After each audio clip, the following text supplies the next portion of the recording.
우리는 하나님을 믿으면 복을 받습니다. 그리스도인들이 하나님을 믿으면 복을 받는다. 이 복이 무엇일까? 생각을 해보면 보통 복을 경제 관점으로 이해하곤 합니다. 돈을 많이 벌면 하나님이 복을 주셨다. 또 취업이나 직장 문제, 어떤 경제적인 부분이 형통하면 하나님이 복을 주셨다. 보통 이렇게 말을 많이 하는데요. 저도 우리 가족들이 그런 복을 누리기를 소망합니다. 그런데 우리가 누려야 하는 진짜 복은 좀 다를 수 있습니다. 성경에서 말하는 진짜 복은 우리가 생각하는 것과 다를 수 있다는 것입니다.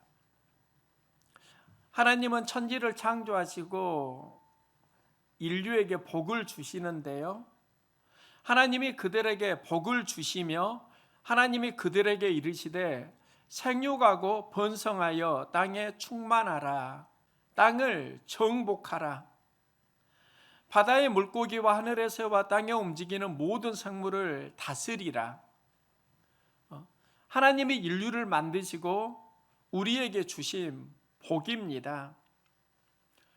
이 복의 내용을 크게 둘로 요약할 수 있습니다. 하나는 생육하고 번성하고 땅에 충만하라. 또 하나는 세상을 정복하고 다스리라.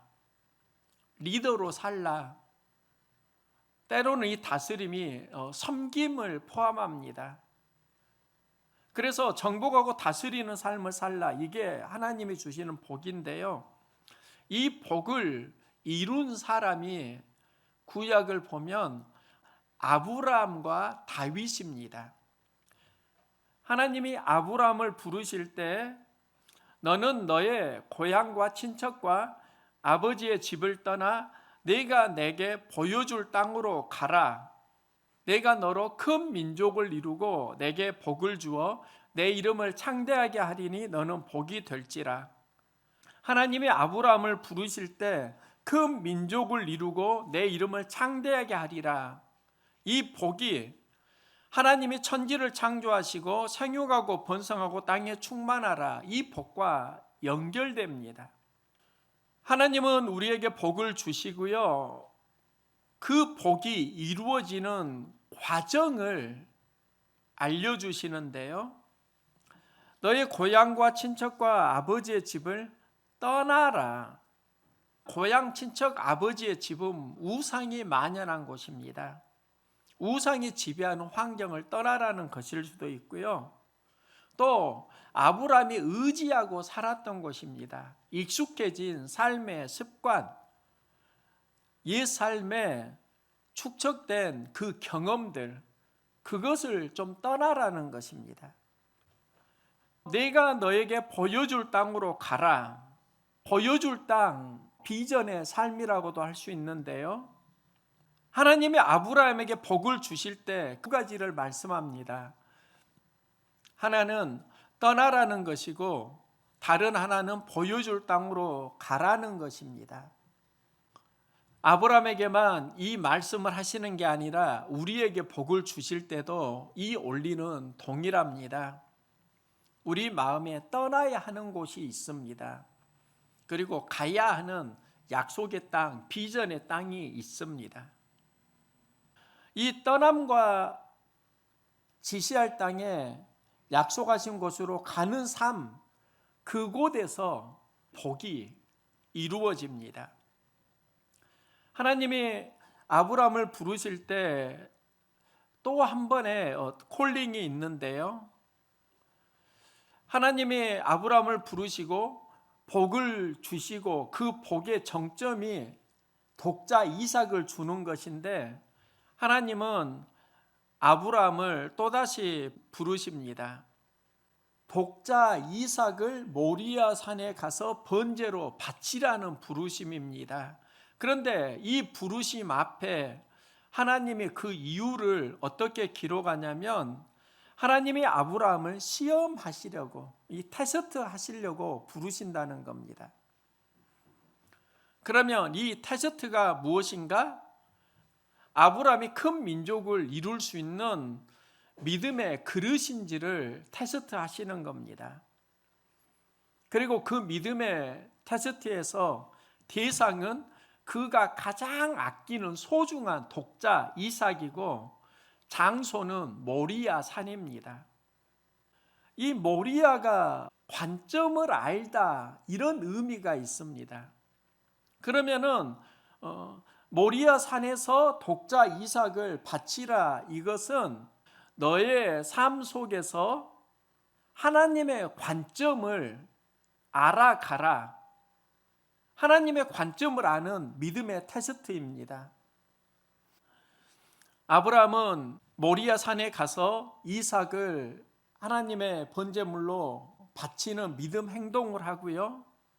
이때 하나님은 이삭을 받질 않으시고 이삭을 살려주시고 이삭을 대신해서 수풀에 걸려있는 순양을 바치게 합니다. 그러면 그 순양이 무엇을 말하는가? 하나님에게 번제를 드리는 제물이고요, 이삭을 살리는 도구가 됩니다. 이삭은 하나님께서 여호와 일에 순양을 준비하면서 살려주시고, 그리고 하시는 말씀이 있습니다. 내가 이제야 나를 경외하는 줄을 알았노라. 그러면 하나님이 아브라함의 믿음 테스트를 하실 때 무엇을 확인하길 원하셨는가?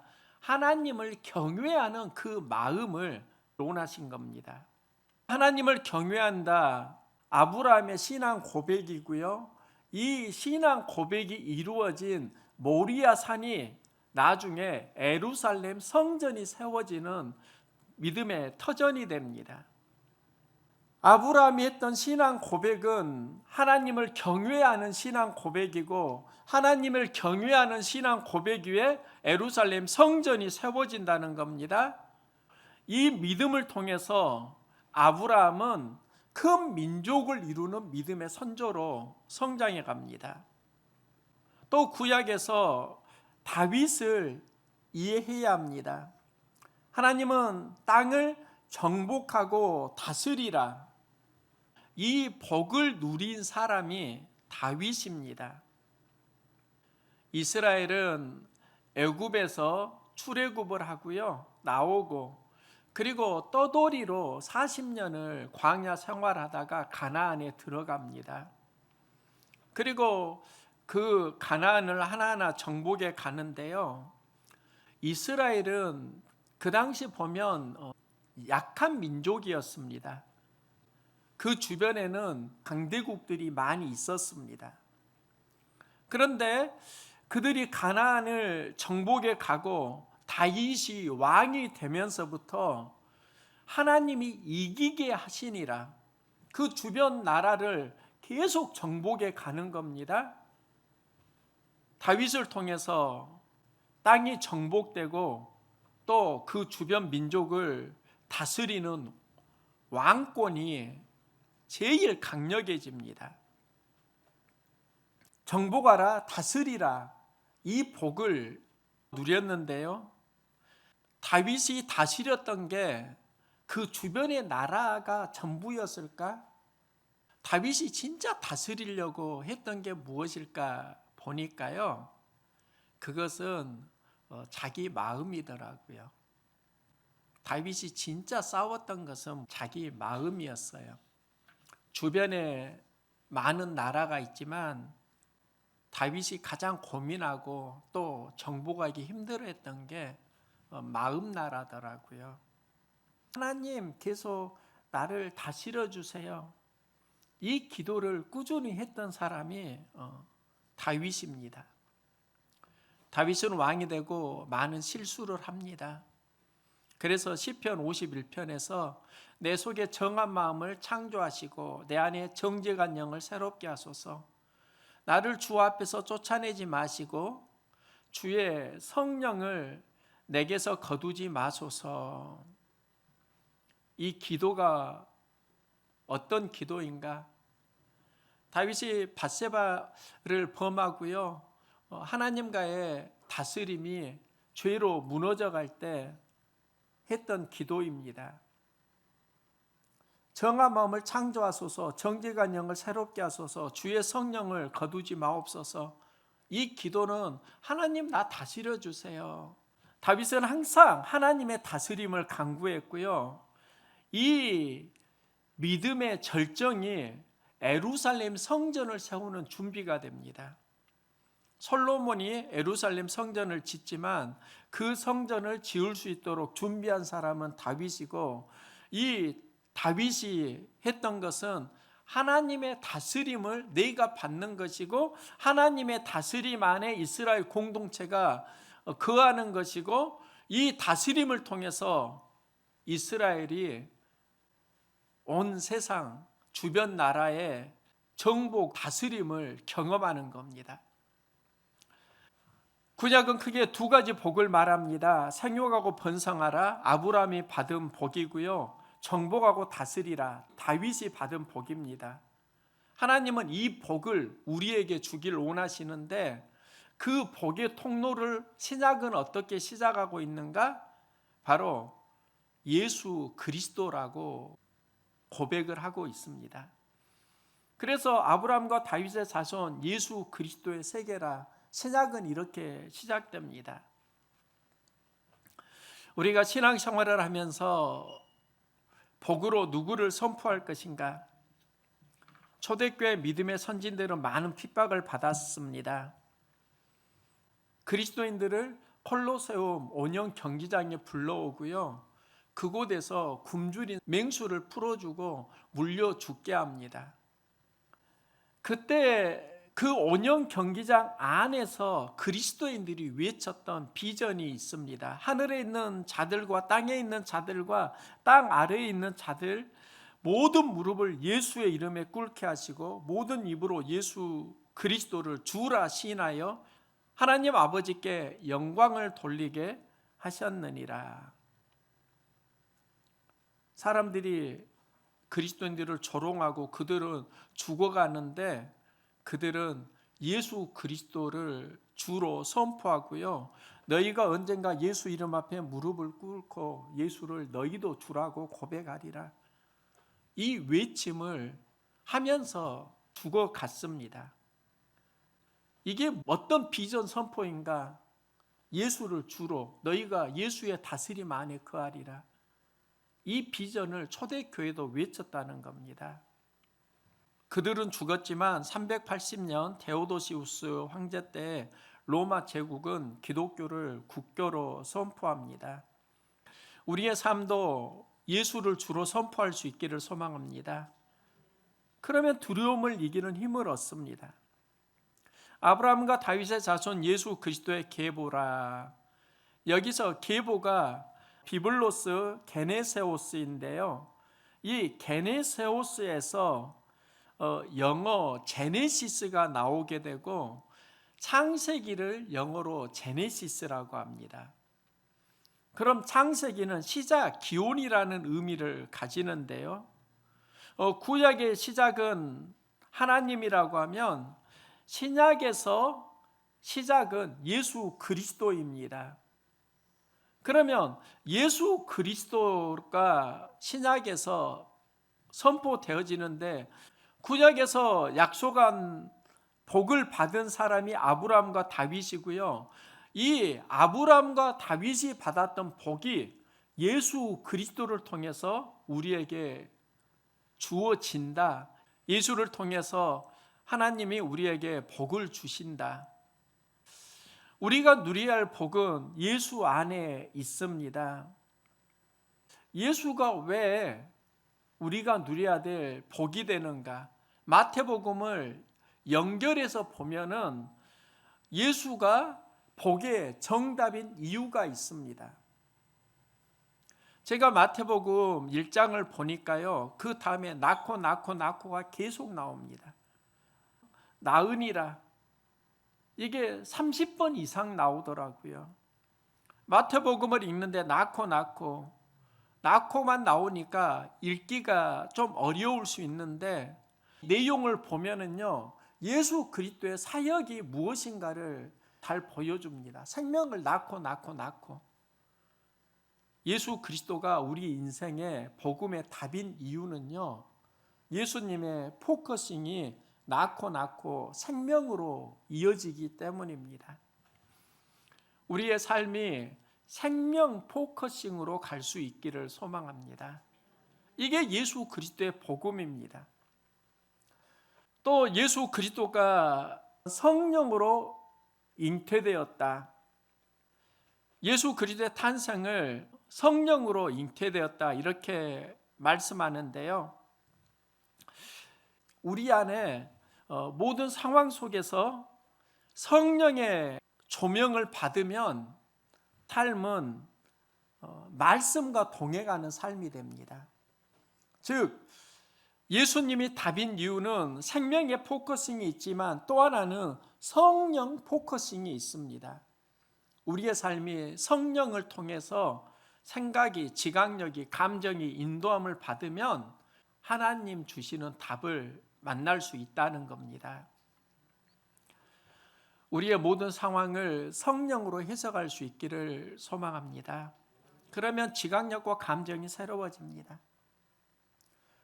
또 마태복음을 보면은요, 예수 이름이 구원자이고요, 또 예수의 또 다른 이름으로 임마누엘이라 하리라. 임마누엘은 하나님이 우리와 함께 계시다라는 의미입니다.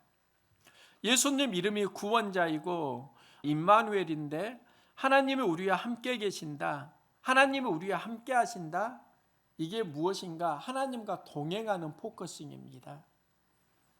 우리의 생각이, 감정이, 의지가 하나님과 함께 할 수 있기를 소망합니다.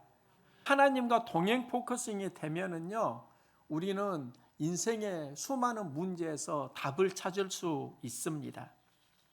구약은 하나님의 천지 창조로 시작하고요, 신약은 예수 그리스도의 계보로 시작합니다.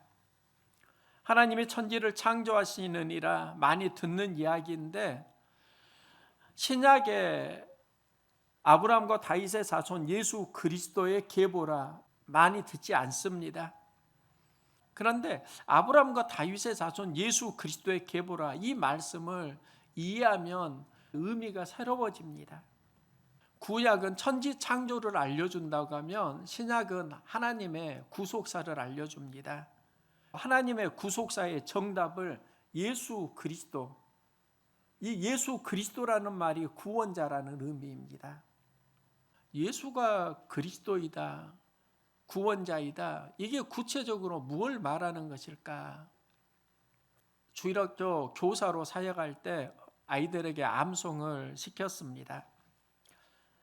예전에 데살로니가전서 5장 16, 17, 18절 말씀, 항상 기뻐하라, 쉬지 말고 기도하라, 범사에 감사하라, 이는 그리스도 예수 안에서 너희를 향하신 하나님의 뜻이니라.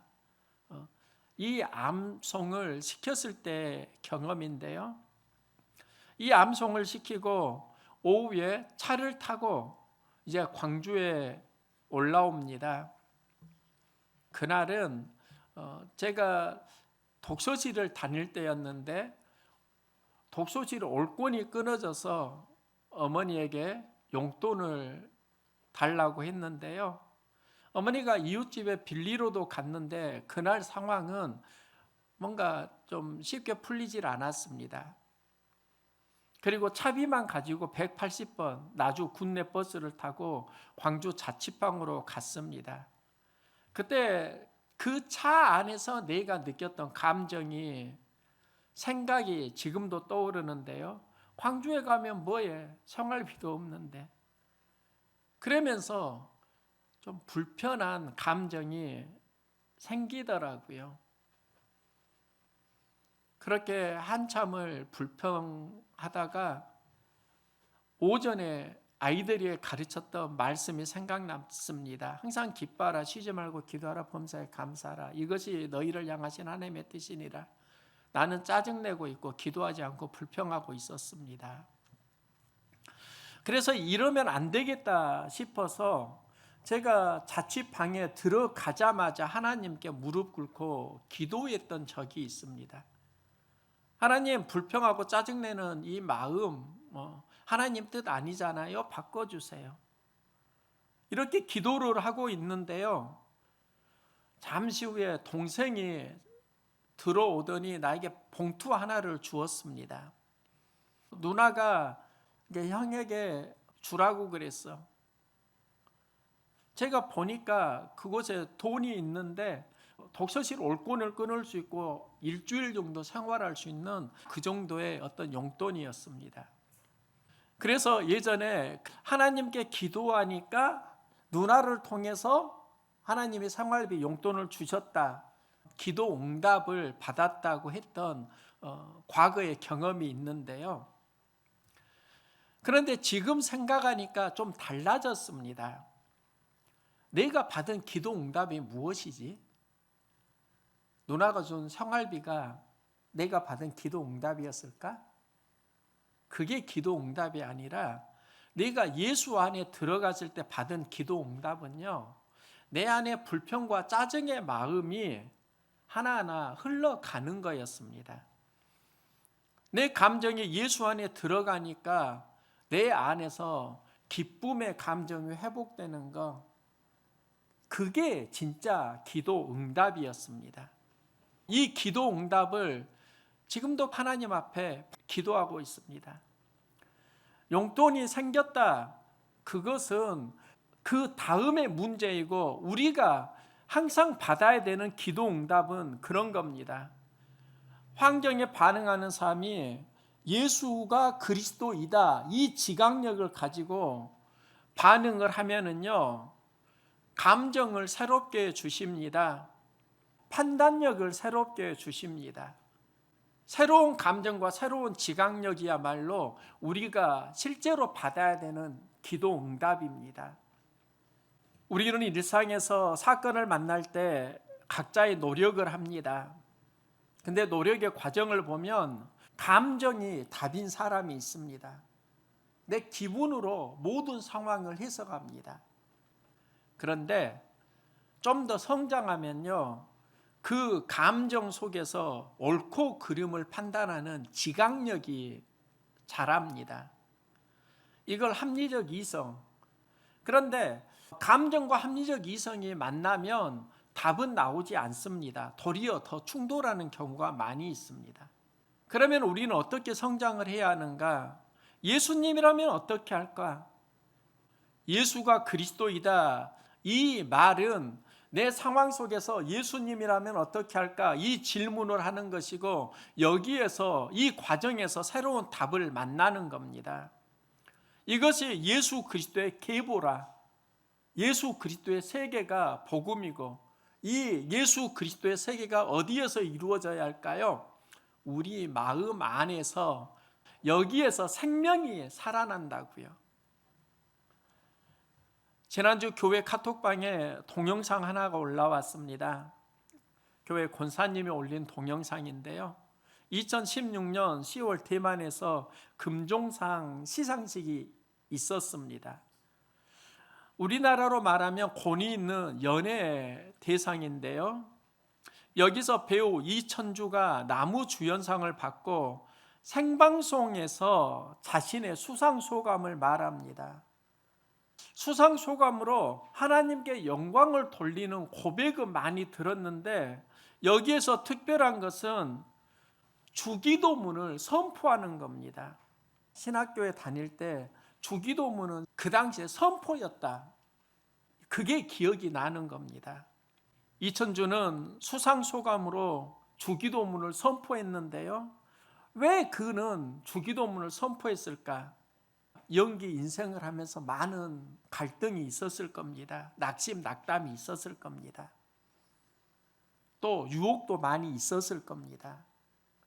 그 모든 것을 싸워서 이길 때 그가 선택한 게 무엇일까? 그때 그가 예수 그리스도를 선택하지 않았을까? 그가 찾은 답이 예수 그리스도였고, 이 예수 그리스도가 답인 것을 주기도문으로 그는 선포하고 있다. 이게 간증이 아닐까, 이 마음이 드는 겁니다. 우리도 예수 그리스도 고백할 수 있기를 소망합니다. 예수가 그리스도라는 말은 모든 상황 속에서 내 인생의 답이 예수 안에 있다라는 그 고백을 포함하고 있습니다. 목회를 하면서 깨달은 건 모든 답은 예수 그리스도로 통한다는 겁니다. 근데 내가 예수 안에 들어갈 수 있느냐 못 들어가느냐, 이건 내 믿음의 분량인데, 내가 예수 그리스도 안에 들어가면 답은 새로워지고 예수를 선포하면 새로운 길이 열린다는 건 진리입니다. 아브라함과 다윗의 자손 예수 그리스도의 계보라, 예수를 그리스도로 선포하고 인생의 답을 얻으라는 신약의 구원의 초대가 아닐까요? 우리는 인생에서 많은 문제를 직면하고 갈등 경험합니다. 이때 하나님은 황정을 선포하지 말고 예수를 그리스도로 선포하라고 하십니다. 그럼 내가 너에게 복을 줄게.